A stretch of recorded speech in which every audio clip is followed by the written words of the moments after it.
Alright guys, so this is the first aid portion of this mini video series. So let's just get right into it and start talking about these little packets that we'll find up in the snack shed. So these packets that we'll take out with us every single time we're going on any hike or any sort of bike trip. Okay, super important. What I like to throw into my backpack when I'm going on one of those like land trips is obviously one of these, extra water, snacks. Okay, snacks for yourself. Like, you know, bring your own personal snacks from home, and then also in the snack shed you want to take some like fruit snacks and all that other stuff. Reasons being is that if one of your guests or even somebody else that's on the trail is a diabetic and they need a little extra sugar, you can give them the snacks. The fruit snacks are the best, tons of sugar in them, super easy to chew up. Okay. Obviously, if someone is having a diabetic issue and cannot swallow, do not give them like anything food, because then they can get lodged in their throat and then you've got an even bigger issue. Call 911, get some help ASAP. Okay. Alright, so let's talk about what's in this pack. I have it already pre-laid out here, so let's get right into it. So starting off, the simplest things is our bandages. Bandages stop for little cuts. We also have these steri strips. These things are great if you have a bigger cut. Butterfly stitches are also called. It'll be just basically you get a cut, clean out the cut. On either side of the steri strip, you'll put on. You just put it on, pull the skin together, and it actually like closes up the wound a little bit. It's only a temporary fix until they need to get to the hospital to get it actually fully stitched. Alcohol wipes, 4x4 sterile strips, antibiotic cream. We have medical tape, bandages, benzene tincture for like to clean up afterwards, like this helps with infections and other like stuff like that. Ibuprofen after bites, so if you get like an ant bite or like bug bite or something like that, you can rub that on. And then one of these most important things, kind of lucky that we don't have a lot of cactus around here, but a set of tweezers helps out. And then to keep you guys safe is our gloves. So let's talk about cuts. So as I said, you can use those bandages, okay, like, you know, little tiny ones, like everybody knows how to use one of those. I'm not going to go through that. Let's talk about little bigger cuts. So you get a small cut, use one of those, or use a steri strip, okay? So use one of these, stick one on. We want to just like put that on, stopping the bleed. Hand it to the person. If the person can do it, take one of these, tell them to put it on, hold on, putting pressure on it, putting the pressure and holding that for a couple of minutes. Usually will stop the bleed.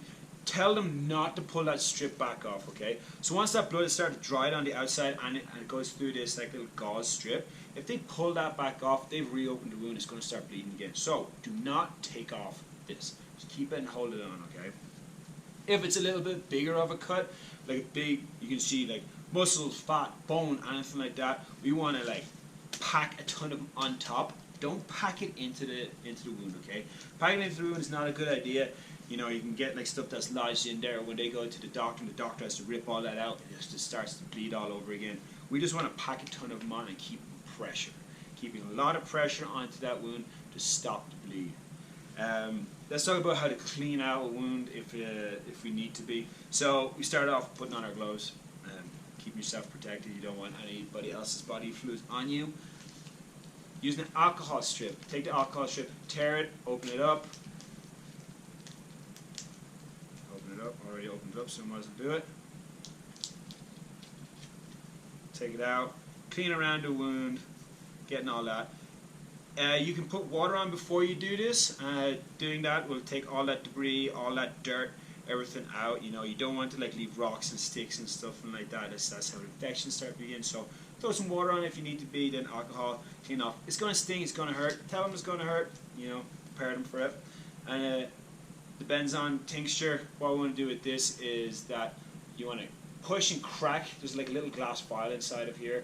There's a piece of paper outside, so you won't actually cut your fingers. You want to push and crack that, and then push this up. It will make a little piece of cotton come out the front. Give it a wee shake. Get all that nice and wet, and then just wipe this out. It's kind of like a little brown color. It super helps with infections and all that. Boom, boom, boom. Just take on that. If you're out for a longer periods of time, you can use this triple antibiotic cream. You can also like rub that on. That like helps out with infections. So I've cleaned out the wound now. Then I'm going to take my sterile 4x4 strips and I'm going to put them on. Depending on how bad the bleed is or how many you need, you know, you can pack as many on. You know, in this like package up this much. So use it up, okay? Don't worry about it. They're super cheap. Just go ahead and use it. Then we want to wrap the bandage. Now I'm going to do this by myself. Usually, obviously, you'll have two people. It'll be you and like the guest, so it'll be easier to do. It's going to look a little awkward for me right now. But I want to wrap that bandage, and the way I like to do it, if you see how the way I'm wrapping it, rolling it out, this just makes it easier for you. It keeps it nice and neat. It doesn't let the bandage roll off super, it rolls down the hill and gets all dirty, and you kind of look like a goober. Don't do that. Wrapping around, going up and down. See? Dropping it already. Now, when I'm keeping this on, I'm keeping it tight that it's like keeping the bleed down and that'll stay on, but I'm not making it so tight that my hand's turning purple. We don't want to like lose circulation down there, okay? You want to wrap that all the way around. Once you get to the very end, you can tear this in half. I'm not going to do it. You can tear this in half, tie it on, or you can also use your medical tape. So go ahead and do that. Now, what happens if the bleed is so bad that like the blood's just like squirting out? We've hit an artery. That's not good. So what we want to do is we want to stop the bleed as best we can. Now we don't carry anything that will stop it, but we do have belts, laces for shoes, anything that we can. We want to like, say for instance the bleed's coming out here and it won't stop, it just keeps gushing and gushing and gushing like this. We want to put a tourniquet on, okay? Tourniquet, let's start up high. So start up super high up here first. Reasons being, if this one doesn't work, we can put another one here, we can put another one right here, okay? So get that on as tight as possible. We want to stop that, okay? It doesn't matter if the hand's going to start turning color, as long as we stop that bleed. That's the most important part. We want to stop that really bad bleed. We're not putting a tourniquet on for like a little scratch, a little wound that's like, it can be done by just like pressuring and doing your 4x4s. This is, we've banged an artery, something's bad, okay?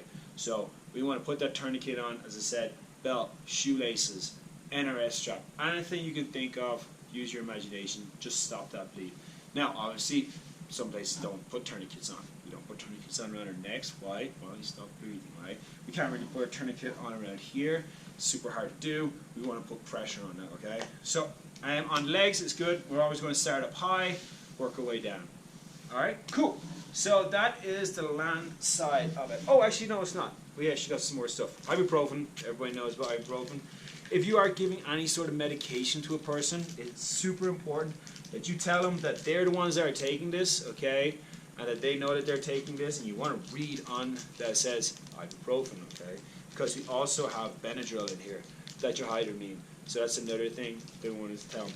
We want to ask them, make sure that they're not allergic to ibuprofen or not allergic to aspirin or anything like that, because that's just going to like open up another can of worms that we don't want to do. So ask them, okay, are you allergic to this? Okay, here you go. You know you're taking ibuprofen. You're the one that's taking it. Let them take it, okay? They're the ones that are like taking control of this. Dihydramine, ibuprofen. Everybody knows what this is for allergic reaction. If they need to take it, they know. All right, so I'm going to pause the video for this part, and then I'm going to move on to our sweep kits that we put into the river.